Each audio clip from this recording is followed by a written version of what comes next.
Hi guys, welcome back to Lorinda Says. Cacang.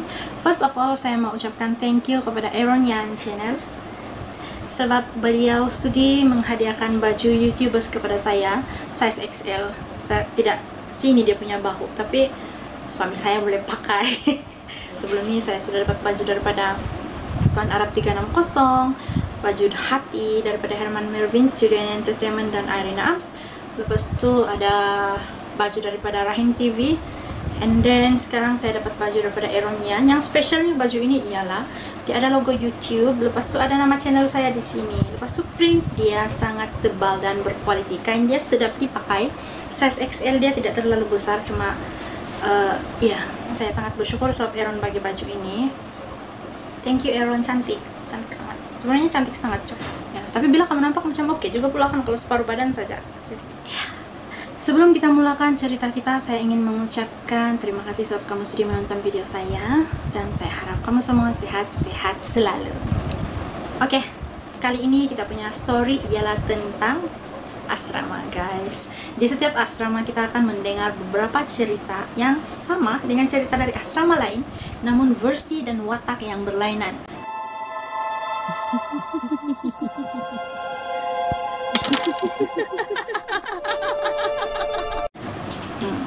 Mari kita dengarkan cerita yang pertama, yaitu almari. Cerita tentang almari ini biasa kita kaitkan dengan dua cerita, tapi kita pergi kepada cerita yang pertama dahulu, yaitu meninggal dalam almari.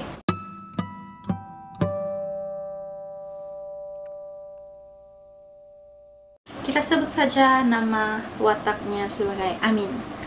Amin seorang remaja atau seorang murid tingkatan 4 di sekolah E.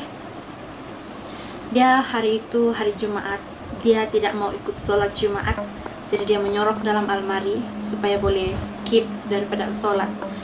So dia punya plan ialah masuk dalam almari, dia tutup dari dalam, lepas itu nanti semua sudah gerak pergi sholat Jumat, baru dia keluar dan dia rehat-rehat di dalam bilik kelas seorang diri. Itu plan asal. Yang terjadi ialah dia masuk dalam almari, lepas itu dia mengantuk, dia tertidur, dan dia terjaga apabila sudah waktu malam. Bila dia mau keluar tidak dapat, sebab itu almari sudah kena kunci dari luar. Siapa yang kunci kita tidak tahu, dan dia merasakan sunyi betul itu asrama. Padahal jam-jam begitu ialah jam untuk makan malam, bersiap untuk pergi prep malam kan. Tapi malam itu dia lupa bahwa itu ialah hari Jumat terakhir sebelum cuti semester. Means lepas sholat Jumat semua orang balik kampung. Selepas 2 bulan baru sekolah buka lagi.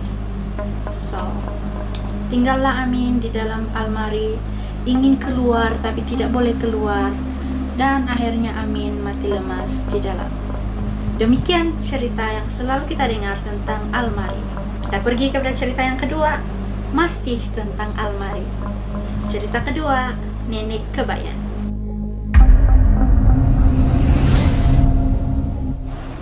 Biasanya kita akan mendengar cerita nenek kebayan versi asrama ini.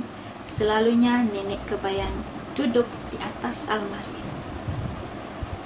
Ain dan kawan-kawannya hari itu sedang berhujung minggu di dalam asrama. Biasanya mereka mempunyai satu kebiasaan, yaitu menarik tilam-tilam mereka ke bawah, susun berapat-rapat di bawah di lantai. Mereka akan baring di lantai bersama rekan-rekan dari hujung ke hujung bilik. Pada malam itu hari Jumat dan esoknya hari Sabtu, mereka akan bercuti daripada aktiviti seperti biasa. Means akan banyak masa untuk bersembang, boleh bangun lambat, maknanya boleh tidur lewat. Jadi mereka menghabiskan malam pada hari Jumat itu bersembang sampai pukul 12 malam. Akhirnya satu tertidur, kecuali Ain. Ain berada di tilam nomor 4. Lampu sudah mati semua. Ain pusing kiri, pusing kanan, tidak dapat tidur. Yang lain semua sudah tidur, siap ada yang berdengkur lagi. Tiba-tiba Ain terdengar satu bunyi, yaitu 1, 2 sudah tidur, 3 sudah tidur, 4 belum tidur. Begitulah suara yang dia dengar. Pas sudah tarik selimut dia begini, dia tutup muka dia masih dengar 1, 2 sudah tidur, 3 sudah tidur, 4 masih berjaga. Itu kedengarannya seperti suara wanita tua. Ain dengan penuh perasaan ingin tahu namun masih takut. Dia buka sedikit selimut dia tengok begini.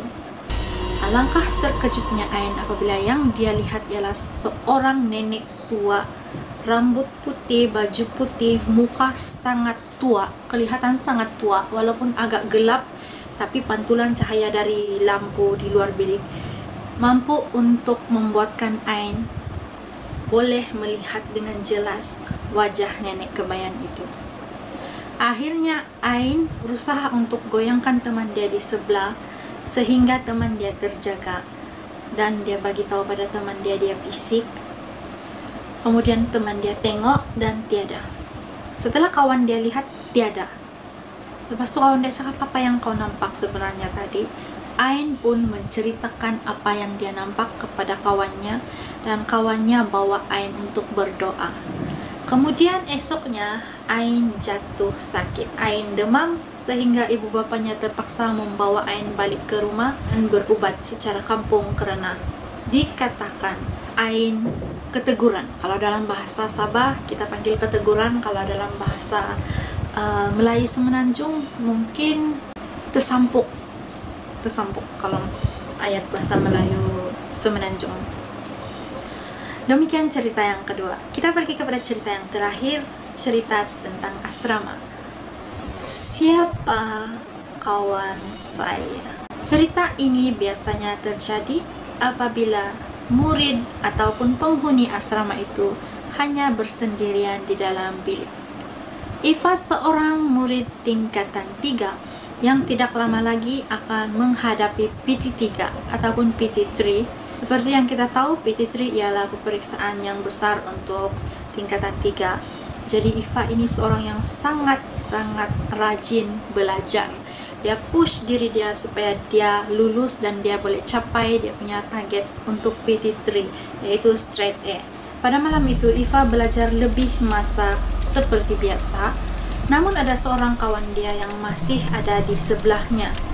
Ifa kemudian hendak memadam tulisan dia pakai pen. Dia mau minta pinjam pen korektor ataupun blanker. Kita panggil blanker dulu, saya tidak tahu bagi kawan-kawan lain kau panggil apa itu, tapi dia macam pemadam untuk pen yang putih. Ifa punya sudah habis, dia kasih begitu-begitu habis. Lepas dia pinjam kawan dia, aku nak pinjam. Pinjamlah.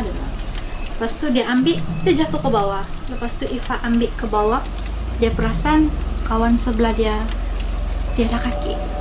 Maksudnya kawan Ifa ini dia pakai kain sarung, tapi kain sarung begitu melambai-lambai di bawah, tapi kaki tiada. Lepas itu Ifa ambil dia punya pen correction, dia letak kembali di meja kawan dia yang sebelah itu tadi. Lepas itu dia tengok jam, tepat pukul 12 malam. Alah, udah lambat lah, saya nak balik dulu lah, tak jadi nak pinjam. Lepas itu kawan sebelah dia cakap, tak jadi nak pinjam ke, dah tahu.